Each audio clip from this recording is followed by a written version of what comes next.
हो सके तो लाइए दोनों जहां के सजदे मीज़ान में, हमने तो एक सजदा ज़मीन करबला से ले लिया। अस्सलाम वालेकुम, मैं रियाज़ अहमद उत्तर प्रदेश से। आप देख रहे हैं हमारा खास बात है दुनिया की। ईरान अमेरिका जंग से मुतालिक आज की बड़ी खबरें ये रही।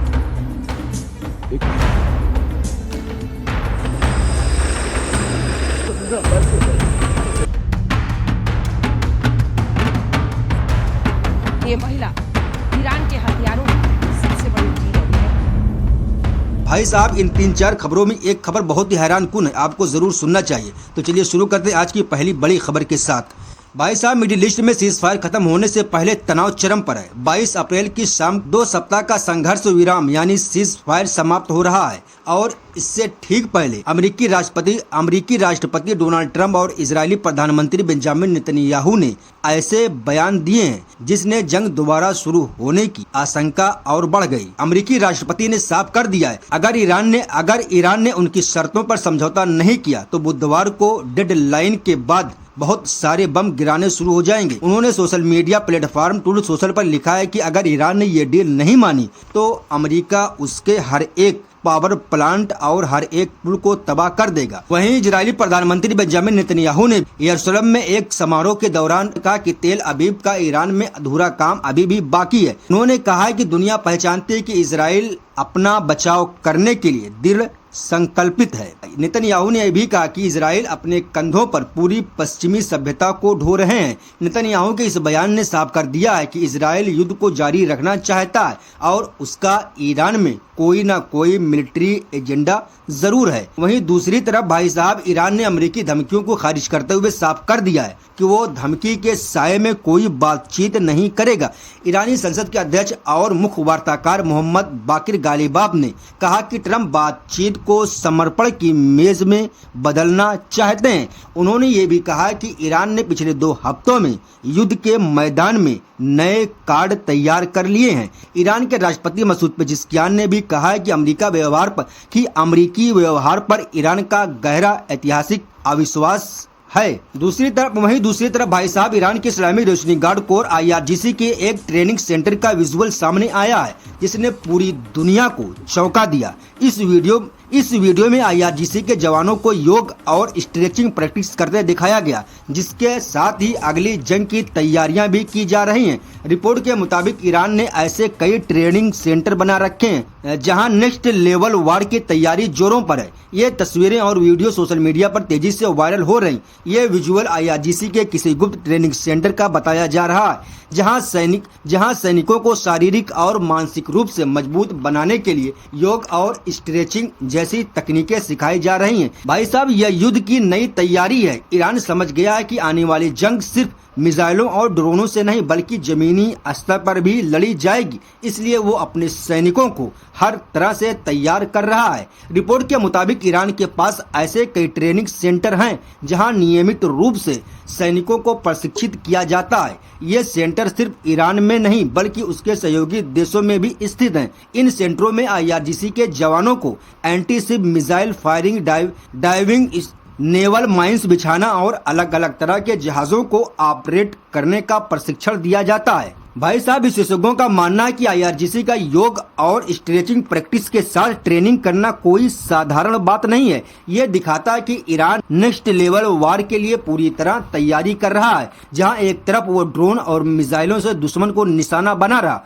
वहीं दूसरी तरफ अपने जमीनी सैनिकों को भी फिट और स्ट्रांग बना रहा है। यह तैयारी अमेरिका और इजराइल के लिए एक सीधी चुनौती है। ईरान साफ कर रहा है कि वह सिर्फ अपने बचाव पर नहीं बल्कि हमले पर भी उतना ही ध्यान दे रहा है। अगर दोबारा युद्ध छिड़ा तो ईरानी सेना पहले से कहीं अधिक तैयार होगी। ये योग और स्ट्रेचिंग दरअसल उसी तैयारी का हिस्सा है।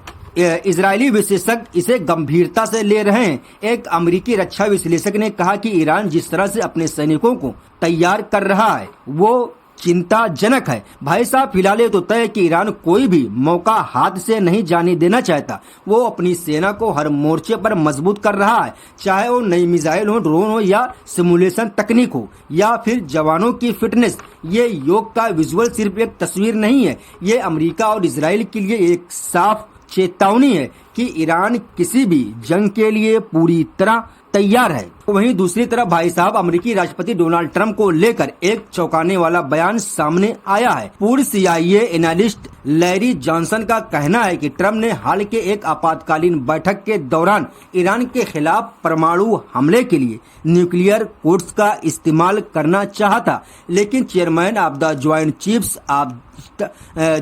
Chiefs of staff general Dan Caine ने उन्हें रोक दी। जॉनसन ने पॉडकास्ट पर दावा किया, व्हाइट हाउस की उस मीटिंग से जो रिपोर्ट आई है उसके अनुसार ट्रंप न्यूक्लियर कोड का इस्तेमाल करना चाहते थे, तब जनरल डैन केन ने उन्हें रोक दिया। उन्होंने सैन्य प्रमुख के रूप में अपने अधिकार का प्रयोग किया। ऐसा लगता है कि वहां काफी तनावपूर्ण स्थिति बनी थी। यह विवाद उस समय और गहरा गया जब ईरान ने अमेरिकी F-15 लड़ाकू विमान को मार गिराया। जॉनसन ने बताया कि इस घटना के बाद ट्रंप अपने ही अधिकारियों पर घंटों चिल्लाते रहे।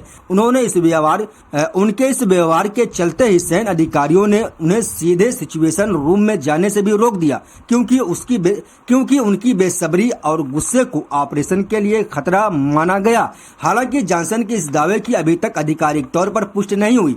ऐसी कोई रिपोर्ट नहीं है जो साबित कर सके कि 18 अप्रैल को पेंटागन में कोई आपातकालीन बैठक हुई थी। ये भी साफ नहीं है कि न्यूक्लियर कोड का उपयोग किस संदर्भ में किया जाना था। इससे पहले 2026 में भी ऐसी खबरें आई थी कि जनरल डैन केन ने ट्रंप को ईरान युद्ध के खिलाफ चेताया था, लेकिन तब ट्रंप ने इन रिपोर्ट को 100% गलत करार दिया था। उन्होंने साफ किया था कि फैसला लेने वाली वो खुद है और उनकी प्राथमिकता डील करना है, लेकिन अगर डील नहीं हुई तो ये ईरान के लिए बहुत बुरा दिन होगा। वहीं दूसरी तरफ भाई साहब अमेरिका के लॉस एंजल्स इंटरनेशनल एयरपोर्ट पर शनिवार की रात एक ऐसी महिला को गिरफ्तार किया गया जिसने पूरी दुनिया के हथियार बाजार में हलचल मचा रखी थी। 44 वर्षीय शमीम माफी नाम की ये महिला ईरानी सरकार के लिए हथियारों की सबसे बड़ी डीलर बताई जा रही। उस पर ईरानी निर्मित ड्रोन, बम फ्यूज और लाखों राउंड गोला बारूद से जुड़े करोड़ों डॉलर के सौदे की दलाली करने का आरोप है। शमीम माफी ईरान की रहने वाली है और 2016 से अमेरिका की कानूनी निवासी ग्रीन कार्ड होल्डर बनी है। वो लॉस एंजल्स के वुडलैंड हिल्स में रहती है। आरोप है कि उसने ओमान में रजिस्टर्ड अपनी कंपनी अटलांस इंटरनेशनल बिजनेस के जरिए हथियारों के अवैध सौदे किए। शमीम पर सबसे बड़ा आरोप ये है कि उसने सूडान के लिए ईरानी ड्रोन, बम और गोला बारूद की सप्लाई की डील की। शमीम की गिरफ्तारी से ईरानी हथियारों के वैश्विक नेटवर्क का बड़ा खुलासा हुआ है। अमेरिकी अदालत में उसके खिलाफ मुकदमा चल रहा है और पूरी दुनिया इस केस पर नजर रखे हुए है। वहीं दूसरी तरफ भाई साहब रूसिया के गृहमंत्री व्लादिमीर कोलोकोत्सेव उत्तर कोरिया की एक महत्वपूर्ण राजकीय यात्रा पर पहुंचे हैं। ये यात्रा ऐसे समय में हुई है जब पूरी दुनिया में भू राजनीतिक तनाव चरम पर है और रूस और उत्तर कोरिया के बीच बढ़ते रणनीतिक सहयोग को लेकर पश्चिमी देशों की निगाहें टिकी हुई हैं। कोलोकोत्सेव का ये दौरा दोनों देशों के बीच आंतरिक सुरक्षा, कानून प्रवर्तन और खुफिया साझेदारी को मजबूत करने की दिशा में एक बड़ा कदम माना जा रहा। ये यात्रा पिछले कुछ महीनों में रूस उत्तर कोरिया संबंधों में आई तेज गति का हिस्सा है। इससे पहले रूस के राष्ट्रपति व्लादिमीर पुतिन और किम जोंग के बीच कई हाई प्रोफाइल मुलाकातें हो चुकी हैं। इन मुलाकातों में दोनों पक्षों ने सैन्य सहयोग, आर्थिक साझेदारी को बढ़ाने पर सहमति जताई थी। अब कोलोकोत्सेव का दौरा प्रतिबद्धताओं को जमीनी स्तर पर लागू करने की कड़ी माना जा रहा है। विशेषज्ञों के अनुसार इस यात्रा के दौरान दोनों देशों के बीच पुलिस और आंतरिक सुरक्षा एजेंसियों के बीच सहयोग, साइबर सुरक्षा, अवैध हथियारों की तस्करी की रोकथाम और खुफिया जानकारी साझा करने जैसे मुद्दों पर चर्चा होने की संभावना जाहिर की गई है।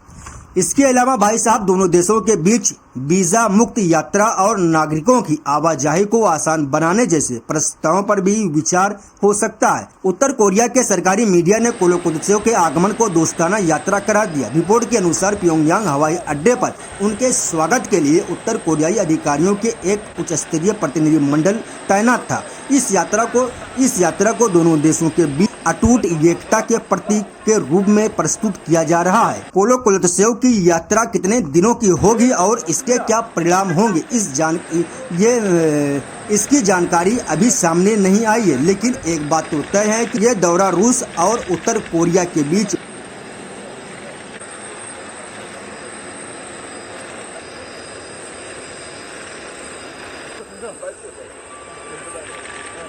बढ़ती निकटता का एक और सबूत है जो आने वाले समय में वैश्विक भू राजनीति को प्रभावित कर सकता है। इसी के साथ इस खबर को यहाँ पर खत्म करते हैं। मिलते हैं अगले वीडियो में, तब तक अपना ख्याल रखिएगा। अस्सलाम वालेकुम।